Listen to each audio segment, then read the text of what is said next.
नमस्ते हिंदुस्तान, कैसे हैं आप लोग। बहुत टाइम के बाद ना चाचा भतीजा एक फिल्म आई थी, वो याद आ गई। 1977 में एक फिल्म आई थी, राज ठाकरे बाला साहब की याद दिलाते हुए एक और ठाकरे साहब हमारे सामने आए हैं। 1977 में, जी हाँ मैं बात कर रही हूँ 1977 की एक फिल्म जो कि चाचा भतीजा फिल्म का गाना एक बड़ा ही मशहूर हुआ था। आपको याद है वो गाना, बुरे काम का बुरा नतीजा, क्यों भाई चाचा, हाँ भतीजा। जी हाँ, आप बिल्कुल समझ गए होंगे कि मैं किन की बात कर रही हूँ, जहाँ पे आज हर जुबान पे सिर्फ एक ही नाम है, सिर्फ एक ही जिक्र है, एक ही चर्चा है। फिर से कोई महाराष्ट्र में इस तरीके की आवाज बरसों के बाद गूंजी है। दुनिया भर में जहाँ पे महाराष्ट्र बाला साहब ठाकरे को जिस तरीके से याद किया जाता था, एक बार फिर से उनके भतीजे में उनकी छवि दिखी।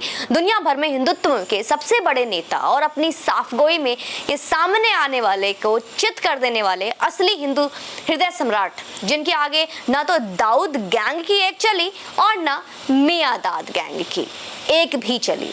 कहीं भी कोई भी एक चू नहीं करता था, जिनके आगे चित हो जाती थी तमाम वो कोशिशें जो खून के छींटों से भरे हरे रंगों को सौरे से भगवा के ऊपर रखने की होती थी।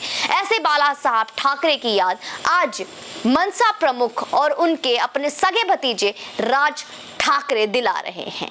जिस तरीके से राज ठाकरे ने लाउड स्पीकर, हमने देखा जो काम बाला साहब के बेटे उद्धव ठाकरे को करना चाहिए था, वो तो राजगद्दी के सेकुलरिज्म का गोंद लगाकर चिपक गए हैं। वो काम उनके भतीजे राज ठाकरे साहब बड़े गर्व से करते दिखे और बहुत सम्मान के साथ डंके की चोट पर हमने देखा। इतना ही नहीं, जिस तरह बाबा साहब चुनौतियां नहीं चेतावनी देते थे, हर उसी तरीके से हरे टिड्डे को जो भगवा फसल पर नजरे गड़ाता था, उसी तरीके से आज राज ठाकरे साहब ने भी हरे टिड्डों को उनके कान फाड़ू लाउड स्पीकर पर चेतावनी दे डाली है। आपने इस इंटरव्यू को तो जरूर देखा होगा, जिस वक्त बाला साहब ठाकरे से पूछा गया था राम मंदिर को लेकर, जहां पे विवाद हुआ था, बाबरी मस्जिद को गिराने की बात हुई थी, वहां पे सबसे पहले शिवसेना ने अपना झंडा गाड़ा था। ये सवाल पूछ रहे थे, उन्होंने कहा जी हाँ हमने ऐसा किया, गर्व से किया। आप इस इंटरव्यू को देखिए जिसमें किस तरीके से वो खुलेआम बोल रहे हैं। कोई डर नहीं है उनको, कोई दोगलापन नहीं है, कोई राजनीति का लोभ नहीं है, ना कोई सत्ता का लालच है। हिंदुत्व और भगवा को सबसे आगे बढ़ते हुए उन्होंने साफ साफ कहा कि हाँ अगर बस चले तो, और साफ साफ उन्होंने कहा कि शुरू से मंदिर था, मंदिर है और मंदिर ही रहेगा। आप इस वीडियो को देखिए, मैं ज्यादा कुछ बताऊं इससे पहले आप इस इंटरव्यू को देख लीजिए। दिसंबर को अयोध्या में बाबरी मस्जिद का ढांचा गिराया गया तो शिवसेना ने सबसे आगे जाकर के झंडा गाड़ दिया, हमने गिराया और उसको बड़े गौरव से उसको ओन किया। गौरव तो है ही, बिल्कुल, इसमें कोई शर्म की बात नहीं है। मैंने तो कहा दिया, साफ कह दिया। आप ये मानते हैं ये बाबरी मस्जिद गिराने दी गई है, इसके नीचे हमारा जो टेंपल था, मंदिर था राम का, वो हमने ऊपर लाया। वो जो ढांचा था वो मंदिर था क्या मस्जिद था? और ढांचा में तो काफी चीजें ऐसी थी कि हमारे हिंदू की संस्कृति इसमें डर गई थी, छुपी गई थी। जो गिराया वो मंदिर था या मस्जिद था बाला साहब? मैं तो गया नहीं था, और इसके लिए ऊपर क्या था नीचे क्या था मुझे इतना तो मालूम है। नीचे हमारा मंदिर था और कहीं पोर्शन था वो हिंदू संस्कृति की एक सिंबॉलिक बात थी। लेकिन लोग कहते हैं शिवसेना का तो वहां एक भी आदमी नहीं था। नहीं, ऐसे कैसे हो? नहीं तो बड़ी शर्म की बात है। अब आप ज्यादा पूछेंगे तो सीबीआई मेरे पीछे लगेगा। अरे यही बोल रहे हैं कि रमजान का महीना आ गया, पवित्र रमजान का महीना आ गया। जैसे पहले लाउड स्पीकर पे नमाज पढ़े जाते थे, अब और जोर जोर से पढ़े जाएंगे, क्योंकि भाई महीना आ गया, पता नहीं पहले नहीं था क्या। दूसरी बात, सबसे इंपॉर्टेंट बात जो राज ठाकरे जी ने बोला, आप उस इंटरव्यू को देख लीजिए।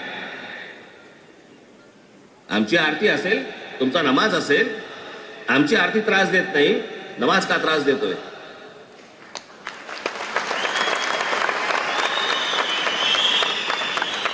नमाज पढ़ू नका आम्ही सांगतोय, नमाज पढ़ा ना, जरूर पढ़ा, तुमचा धर्माचा विषय भोंगे लावून कशाला पडताय?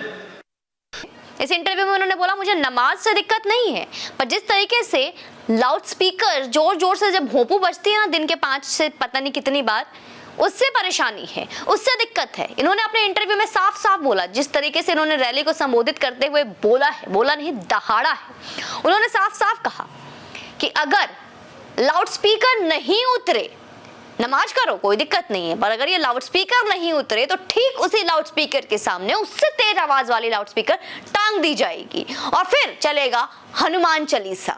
और फिर जो दिक्कत हुई उसका अंजाम आप खुद समझे। मैं आपको एक रेफरेंस के तौर पे आपको याद दिलाऊंगी, इसी लाउड स्पीकर को लेके एक विवाद हुआ था सोनू निगम को लेकर, जब उन्होंने इसी बात को लेकर आवाज उठाई थी। उन्हें अपना सर भी मुंडवाना पड़ा था, टकले भी हो गए थे वो। उन्होंने अपने being a star, being actor, being a celebrity, उन्होंने ये कदम उठाया था। तो ये बात आज से नहीं चली आ रही है, 2 साल पहले भी इस बात को लेकर राज ठाकरे जी ने आवाज उठाई थी।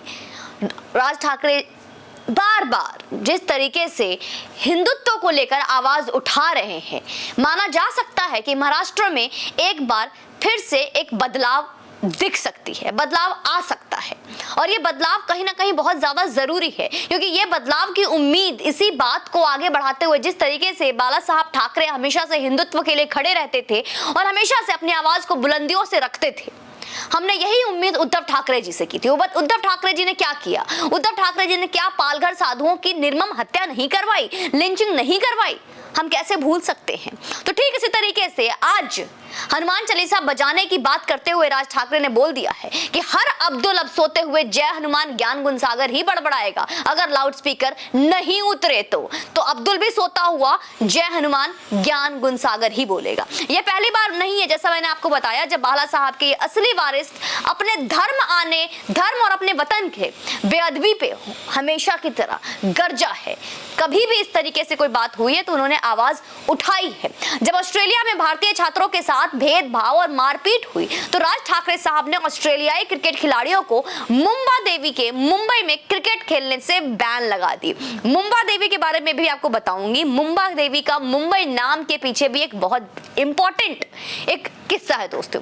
जुलाई 2008 में अंग्रेजी नाम लिखे हुए एक दुकान को, एक फैक्ट बता रहे आपको, कि एक फरमान सुना दिया था, अगर इसमें मराठी ना जोड़ा गया तो दुकान बंद हो जाएगी। मतलब कि अगर दुकान के आगे अंग्रेजी, जिस तरीके से आज हम अलग अलग शहरों में, खासकर दिल्ली में आप देख लीजिए, कभी अकबर रोड तो कभी कोई रोड, कभी इंग्लिश में कुछ, पर वहां पे साफ मना कर दिया। फिल्मों में, मीडिया में और बातचीत को मुंबई को बंबई कहने वाले को भी ये चेतावनी दे दी कि अगर ये मुंबा देवी का मुंबई है, जो भाट बॉलीवुड का बसाया शहर बंबई नहीं, इसमें मुंबई कहो नहीं तो अपने बॉलीवुड का सड़ा हुआ टोकरा उठाकर यहां से चलते करते रहते हैं इस तरह के,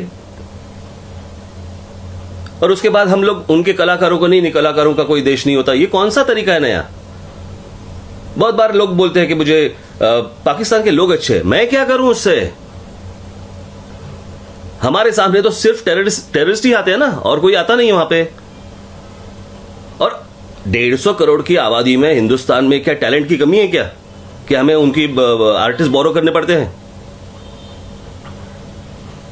ये बेवकूफ है। इनको सिर्फ धंधा दिखता है। पाकिस्तान में इनकी जब फिल्में लगती है तो इनको सिर्फ धंधा दिखता है।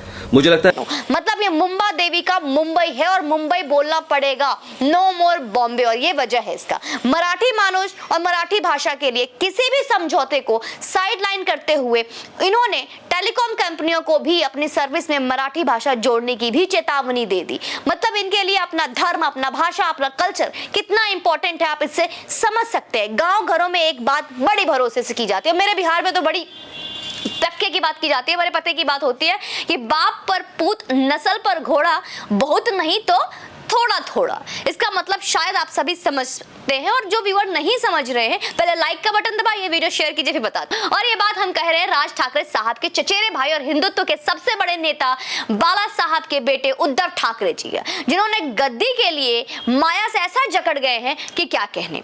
वो हर चीज जो बाला साहब अपने जूते की नोक पर रखते थे, आज उनके ही सपूत सर पर सजा के बैठे हैं उद्धव ठाकरे जी, उन्हीं के तलवे चाट रहे हैं। उद्धव जी, सरकार और सत्ता की गद्दी आपके पिता बाला साहब के कद के सामने चींटियां थी, और आप इस तरीके से फंस गए इन चक्रों में कि दुख होता है। और हमने गर्व है कि राज साहब ठाकरे, जो भले ही उनके चाचा है, उनके खून नहीं है, लेकिन खून मानेंगे, पर हम सब आज नेता बाला साहब ठाकरे का वो रास्ता वो अपना रहे हैं। वो वही कर रहे हैं जो बाला साहब ठाकरे का स्वप्न था, जो उनके इरादे थे, जो उनके शब्द थे। आज एक बार वो राज साहब ठाकरे के शब्दों में, उनके चुनौतियों में, और इतना ही नहीं, उनके कर्तव्य में भी हमें दिखा। तो हमें उम्मीद है कि महाराष्ट्र एक बदलाव की तरफ मुड़ सकती है और ये हर शहर में, हर राज्य में ये कदम उठाने चाहिए। बाकी आप इस पे क्या कहेंगे कमेंट सेक्शन में मुझे जरूर बताइएगा। वीडियो को शेयर कीजिए और इतना शेयर कीजिए कि ये बात दूर दूर तक, गली गली तक, हर जगह जाए जहां पे भी 5 वक्त भोंपू, क्योंकि वैसे बहुत सारे दोस्त होंगे मेरे जो कि शायद सुबह सुबह उठना ना चाहे, लेकिन भोंपू की आवाज से उठना पड़ता है। आपकी आवाज, नवरात्रे चल रहे हैं, नवरात्रों में कितनी बार माँ की आरती आपके घर से पड़ोसियों की आवाज पड़ोसी के घर तक भी गई हो। शायद आपके एक रूम से दूसरे रूम तक नहीं जाती, क्योंकि हम चुपचाप घंटे हिला के आरती कर लेते हैं, लेकिन वहीं पे एक कौम खुलेआम नमाज तो करता है। नमाज कीजिए, बेशक कीजिए, यह आपका इस्लाम है, आपका कौम है और आपकी अपनी पूजा करने की अपना तरीका है, ठीक है। लेकिन ये जो भोंपू बजा के शोर मचाते हो, क्या मानूं मैं इससे? ऊपर वाला जो बैठा उसका कान खराब है क्या? बाकी आप खुद समझदार हैं। वीडियो को शेयर करते रहिए और दबा के लाइक कीजिए। फिर जय हिंद, वंदे मातरम, जय माता दी।